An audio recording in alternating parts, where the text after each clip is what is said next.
ตำหมักทั่วปิ่งปลานิ่นกินกับหมักทั่วผู้หมากกระทินลวกพักข้าวเหนียวหอนบ่อยนะ โบนัส เอาเลย กินข้าวเด้อพี่น้องเด้อ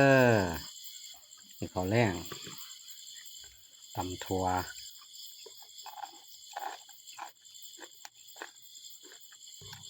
วันนี้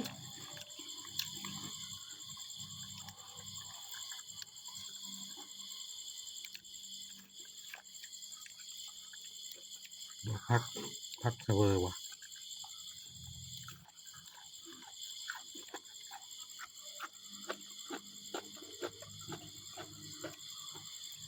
นี่สิรู้ไอ้มันพอ อ๋อมันถ่ายแล้ว ให้เขาสิให้ก่อน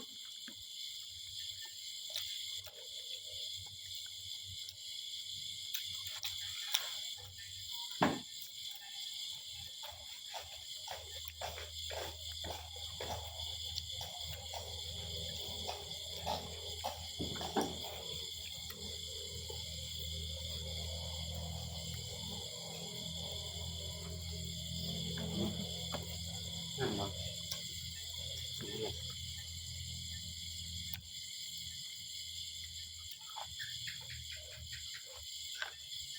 ก็อีกอย่าง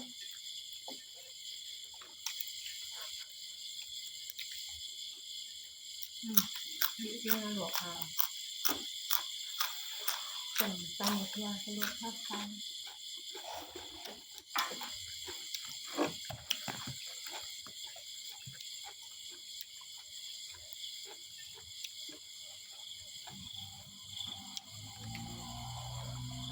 ไม่ได้วะเอาวะ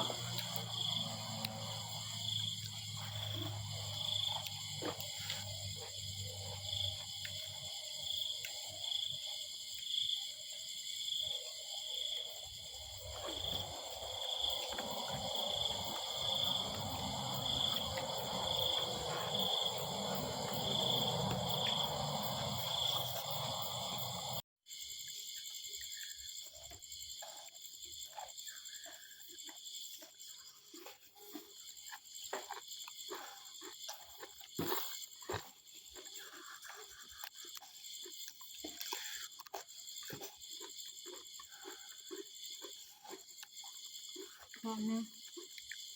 เมื่อแม่จะกับบอกพอได้หรอก เรียกว่าพักนะ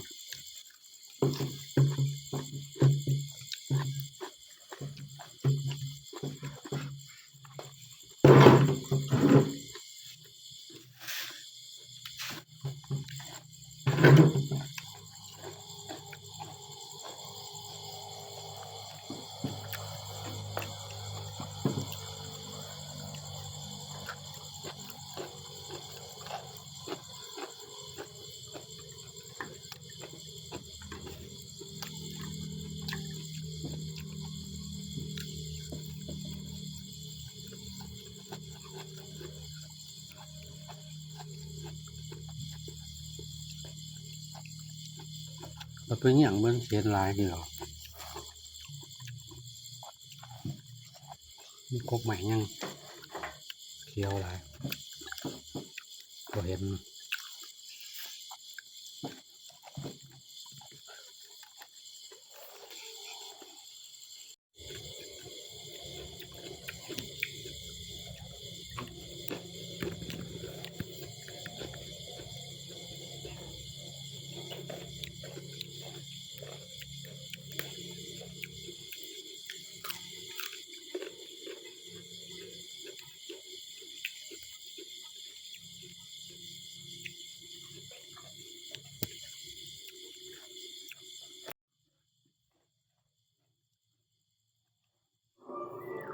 กินตำบักทั่วนี่ขั้นอยากให้แซ่บต้องมี ผักกระแยงกินกับเด้อจังแซ่บเด้อนี่มีปิ่งปลามีผักกระแยงถ้า ถ้ามีหน่อไม้สมใช่ไหมกินหน่อไม้สมได้ใส่หน่อไม้สมน้ำนี่แซ่บหลายนี่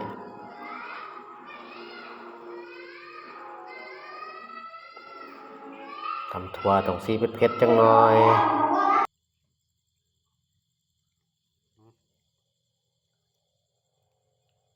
ครับ สำหรับคลิปนี้ลาไปก่อน บ๊ายบาย